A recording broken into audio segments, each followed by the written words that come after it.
Namaste. I'm Ajay Kumar Singh from School of Education, Indira Gandhi National Open University. Today we will discuss briefly, very briefly about Tagore, Gandhi, and Krishnamurthy. Of course, they have the range of idea, but we are discussing all together because we actually uh, wanted to understand that the how Indian philosophers are thinking about education. The way Indian philosophers articulate their thought, initially, particularly in case of Tagore and Gandhi, I found that there is a lot of impact on our colonial period and the education during the colonial system. Uh, of course, Tagore is started working on education through his own uh, approach and experiment. All three scholars have worked in the different kind of school, but Tagore worked in Santi Niketan and later on Biswa Bharati. So it will be important to understand that what Tagore are saying and what Gandhi is saying, and how Tagore is different to Gandhi and how Krishna. So this objective of this lesson is to understand briefly about the approach of thinking of Tagore, Gandhi, and Krishnamurthy. Let us begin with Tagore. Uh, the way Tagore articulated their education. I found that there are the four fundamental principles in Tagore educational philosophy. We can found the very huge impact of naturalism, humanism, internationalism, and then some respect to morality and idealism. Uh, According to Tagore, it is a process of enlightenment. Education. It's help to realization of truth. Nowadays it's very important to understand what is the truth is. How later on we can see that ultimately Gandhi, the way Gandhi articulate in his biography, experiment with truth. But Tagore is also very much close and very much concerned about to understanding truth. And Tagore also in view that that mind should find out that ultimate truth, which emancipate us from the various kind of bondage. And he visualized that it is also important to invoke inner light, not of power but of love in this process of enlightenment. I found that Tagore lays great stress and emphasis on the aesthetic development of the sense in his philosophy of education. So that is the way Tagore quote, a day will come when unequivocally man will retrace his path of conquest despite all barriers to win back his lost heritage. What he's trying to say, he's trying to say that education should be a process of self-realization, and self-realization must be based on, education facilitates self-realization. Individual who is different from the others, they know their particular strength, and it is a way to understand one's own existence. Tagore is also very much concerned about the intellectual development and development of thought, creativity, curiosity, freedom. So all these things, in Tagore writing, we can found that education enable for an organic connection with our surrounding. What does it mean to organic connection? Organic connection means that if we are uh, working in a, we are living, we are surviving in a nature, then we should appreciate those nature. We should concern, we should listen nature. What listen is nature is saying to us. So this is what Tagore is trying to say. Tagore is also trying to enable us that through education that one of that education, one of the major role of education is to uh, invoke our goodness and beauty. Uh, and he is very much spiritual, particularly in term of education. And the main focus on of Tagore is, as I said earlier, is naturalism and humanism. Tagore is asserting that all things and occurrences in the universe are natural, whatever their essential character may be. I mean, he is very close to the philosophical doctrine that links scientific technique to the philosophy by stating that the things and occurrences in the universe, regardless of their inherent character, are natural. All knowledge of the cosmos, I mean, the way Tagore trying to visualize that, fall under the purview of scientific inquiry. A belief that nothing exists beyond the natural world. And that was the Tagore belief. Tagore is also concerned about the nature of child while he is formulating his way, his approach toward education. And he is in view that we should allow child so that he or she can relate with nature, herself or himself. He is also in view that it is important to nurture our child natural ability through arts. Children and learners should know that the nature represents the wholeness of the reality. That is what Tagore is trying to say. Ultimate reality lies in the nature of the matter, and the whole universe is governed by the law of nature. Education must conform to the natural process of growth and mental development. Education is a process of development of naturalistic life. That is what the Tagore major proposition. In education, Tagore, the way I said earlier, that he always emphasized on to follow nature. We need to, and he also focused on that we need to appreciate nature. All education to be in coherence with the nature of the child.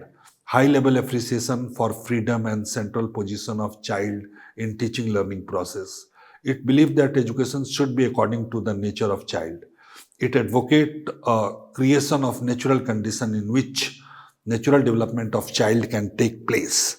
So in a way, Tagore is focusing not only to understand child in her or his natural state, but also facilitate child so that he could realize himself or herself as a part of nature. That is what Tagore is trying to say. I mean, Tagore is also very humanist in his approach and affirm our ability and responsibility to lead the ethical lives and personal fulfillment that aspire to the greater good. Uh, he is very much focused on happiness, ethics, morality. Some of the assumptions for the education that he always concerned about, that we should have the kind of a free choice. We should not impose certain kind of curriculum or textual material on learner. He also in view that our emotion, I mean the mental state of learner, impact on learning, and so he always advocate that we need to nurture a positive emotional state to achieve our best, to create a best teaching learning environment. So, I mean, I found that Tagore is always focused on intrinsic motivation. We generally have the internal desire to become our best self, but how does it? It's possible only if we respect. I mean, we respect children individuality. So this is what the Tagore's idea of education. I mean, he's great humanist, great naturalist. Tagore is also found that it is important that we should construct our teaching learning process which should be student centric, and students are encouraged to focus on a specific subject area of interest for a reasonable amount of time that they may choose. I mean, he always in a view that the both teaching and learning should be support learner rather than through teaching learning we should achieve some kind of the external goal. So this is what is important, given that the region and uh, the way those contemporary philosophers visualizing regions, rationality, he is more focused on about that the intellectual development is more concerned about the individual ability. Student learning should be the self-directed. He is in view that the only form of meaningful evaluation is self-evaluation. He is not in favor of the external evaluation. And this is what he found that it is key to the learning. And last, the one thing without which the Tagore proposition will be incomplete, that he is always visualizing a non-threatening environment. So, I mean, this is what Tagore's proposition. How do we, what we are getting from the Tagore? And student should have the option of picking and choosing whatever they want to learn. That is one things that we can take away from the Tagore.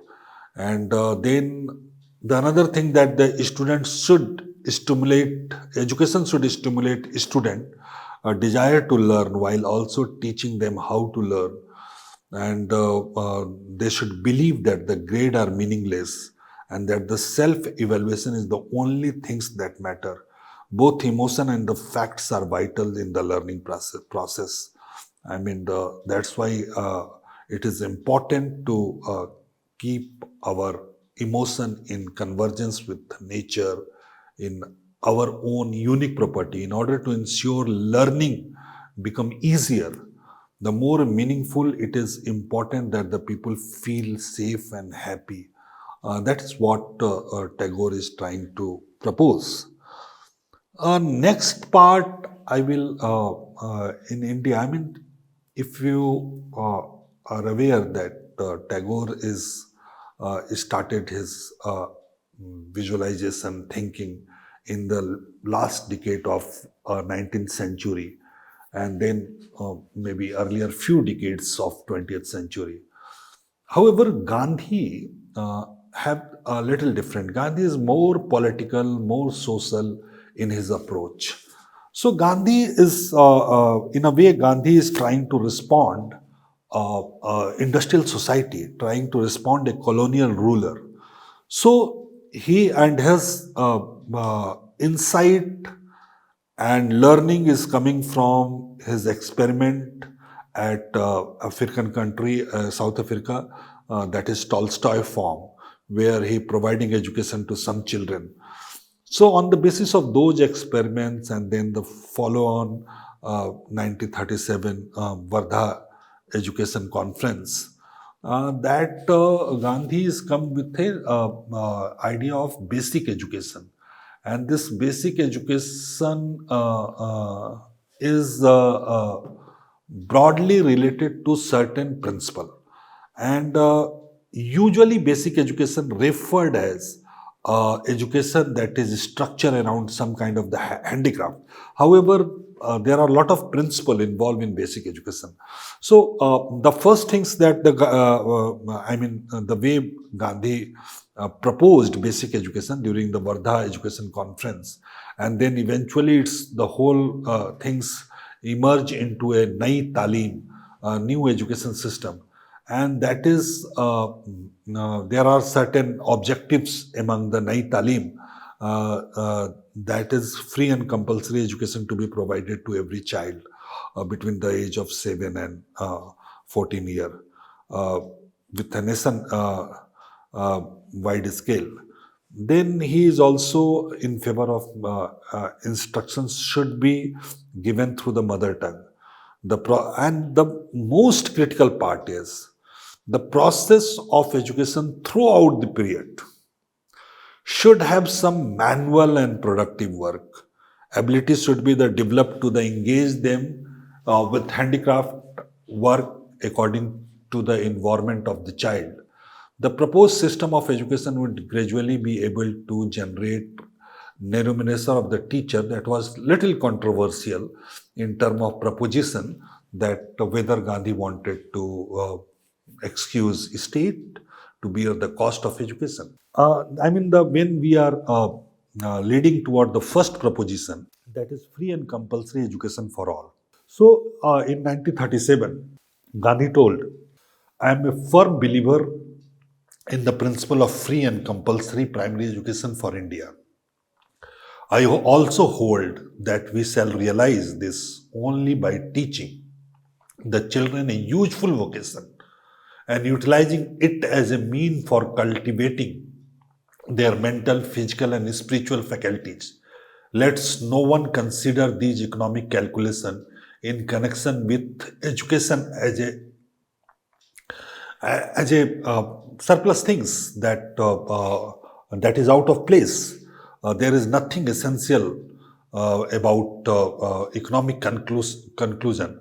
So this is important to understand what Gandhi is trying to say. So the next part of Gandhian proposition is that mother tongue as a medium of instruction. And Gandhi hold on mother tongue foundation lead to a much better understanding of the subject matter. He always in view that the other language, other system actually become the region of waste of energy. So Gandhi found that the language and the mother tongue play an important role in the development of personal, social, and cultural identity of the child. Children with a strong foundation in mother tongue can have a way to respond in industrial society with a sustainable and alternative vision. Mother tongue is directly related to the other essential skill. That is what Gandhi is trying to say. The most critical part, that is the third recommendation of Gandhian education policy, is craft-centered education. I mean, what does it mean? Craft-centered education is basically structure of our overall education process around some kind of the craft. For example, if it is handicraft, it is pot making, or any other kind of the manual work. So Gandhi emphasized that it is important to keep manual work in the center of education. This is the only way to emancipate and to realize the exact education through the craft-based education. And so Gandhi emphasized on craft-centered education, which had a great importance in Indian scenario, particularly when all the industry are situated in Europe, if you can realize in the era of 1937. So he was trying to nurture a manpower, group of manpower, those who are skillful and they can work. They don't have the hesitant toward the manual work. We know through the history that English education system actually nurturing the educated people as a clerk. So they are not able to do a manual work. So this is the way Gandhi has put manual work in the center of the education. Moreover, this is also important to learn that what is the manual work position in Indian society. If you are aware about the structure of Indian society, manual work are always there for the lower strata of the caste. So once the manual work becomes the center of education, then it could be also impact on the upliftment of the caste-based discrimination. So this is what Gandhian system trying to say. I mean, one of the famous quote from Gandhi, the way Gandhi writes in the magazine, that the craft, art, health, and education should all be integrated into one scheme. Nai Talim is beautiful blend of all the four and cover the whole education of the individual from the time of conception to the moment of death, in the state of regarding craft and industry as different from education. I will regard from the former as the medium for the latter. That is what Gandhi told in 1946 in the magazine, what we called uh, Harijan. Now, before concluding this debate, one more scholar, of course, this is very brief discussion, but let us also try to understand Krishnamurthy. Uh, Krishnamurthy is one of the best refined scholar, and on the basis of his philosophy, there are several schools, particularly valley schools, are running in the different part of country. So, Krishnamurthy proposed education is a process of self-knowing and self-discovery. He's a quite focused, quite devoted about the concentration. He's quite focused about the understanding the detailing through the observation. So he feel that the education teach the student to learn about the working of mind, its conditioning, its prejudice, its fear, likes and dislikes.